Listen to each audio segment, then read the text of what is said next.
যে পুলিশগুলা কুকুরের মতো আমাদের উপরে আক্রমণ করছে, আমাদের উপরে গ্রেনেড ছুটছে, আমাদের এক ভাই গুরুতর আহত হয়েছে, ওনার শরীরে গ্রেনেড স্প্রিংটার ঢুকে গেছে এবং আমাদেরকে কুকুরের মতো লাঠিপেটা করছে, আমাদের উপরে জলকামান নিক্ষেপ করছে, আমাদের উপরে টিয়ার শেল নিক্ষেপ করছে, সাউন্ড গ্রেনেড করছে। তো আমরা চাই যাদের হুকুমে যারা এগুলো হুকুম করছে তাদেরকে ইমিডিয়েট তাদেরকে বহিষ্কার করতে হবে এবং যে পুলিশগুলো আমাদের আক্রমণ করছে তাদেরকে আমাদের পায়ে ধরে ক্ষমা চেতে হবে।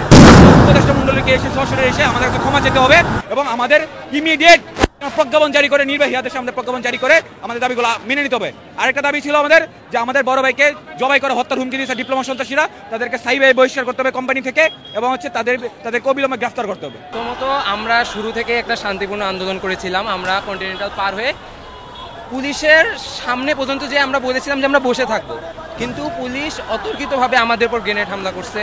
আমাদের অনেক ভাইয়ের হাত পা ফেটে গেছে, অনেক ভাই ইনজুরিড মেডিকেলে আছে, আমাদের উপর টিয়ার শেল নিক্ষেপ করছে। আমরা বারবার বলতেছি যে আমরা শান্তিপূর্ণ আন্দোলন করতেছি, আমরা এখানে জাস্ট অবস্থান করতেছি, আমরা কোনো গ্যাঞ্জাম চাচ্ছি না। বাট তারা আমাদের উপর আরো উস্কায় দিচ্ছে, ছাত্রদের আরো উস্কায় দিচ্ছে, ছাত্রদের উপর ইট পার্কেল নিক্ষেপ করতেছে, ছাত্রদের উপর গরম পানি নিক্ষেপ করতেছে, করে আমাদের উস্কিয়ে দিয়ে এই পরিস্থিতিটাকে আরো ক্রিটিক্যাল করে দিয়েছে এবং টিয়ার শেল খেয়েছি। আমার পায়ের মধ্যে, মাথার মধ্যে একটা স্প্লিন্টার শেল লেগেছে টিয়ার শেলের। মিটিংয়ের জন্য আমাদেরকে ডাকা হয়, আসার পরে আমাদেরকে ওয়েট করানো হয়। আমাদের 10 সদস্য বিশিষ্ট একটা কমিটি আসে এখানে আলোচনা করার জন্য, বাট আমাদেরকে শুধু বসায় রাখা হয়, ওয়েট করা হয়, আমাদের সাথে আলোচনা করা হয় না। তো এরপর আমরা এখানে গতকাল শাহবাগে ব্লকেট কর্মসূচি ছিল, শান্তিপূর্ণ কর্মসূচি। আজকেও সারাদিন সকালবেলা সকাল 10টা থেকে এখানে শান্তিপূর্ণ ব্লকেট কর্মসূচি ছিল শাহবাগে।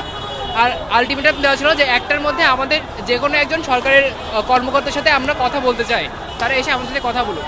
কিন্তু তারা না এসে আমাদের দাবিকে পুরো অগ্রাহ্য করে আর কি। তারা আসে না, তারা 3টা পর্যন্ত সময় চায়। তো আমরা 1টা পর্যন্ত আসতে বলি। এরপর যেহেতু ওনারা 3টা পর্যন্ত সময় চায়, আমরা গত যেই রাতে আমরা অবস্থান কর্মসূচি করছিলাম ওই রকম অবস্থান কর্মসূচি আবার করার জন্য এই আমরা এখানে আসি। এখানে আমরা বসে পড়ছিলাম, কিন্তু পুলিশ বলছে এখানে 144 ধারা জারি করা আছে বলে সেই এদি আমরা বসে আছি শান্তিপূর্ণভাবে। তারপরে আমাদের উপর জল কামান ছোড়া হয়েছে, টিয়ার শেল ছোড়া হয়েছে, সাউন্ড গ্রেনেড ছুড়ে আমাদেরকে ছত্রভঙ্গ করা হয়েছে, ইভেন লাঠিচার্জ পর্যন্ত করা হয়েছে। আমাদের অনেক সহযোদ্ধারা আহত হয়েছে লাঠিচার্জের দ্বারা।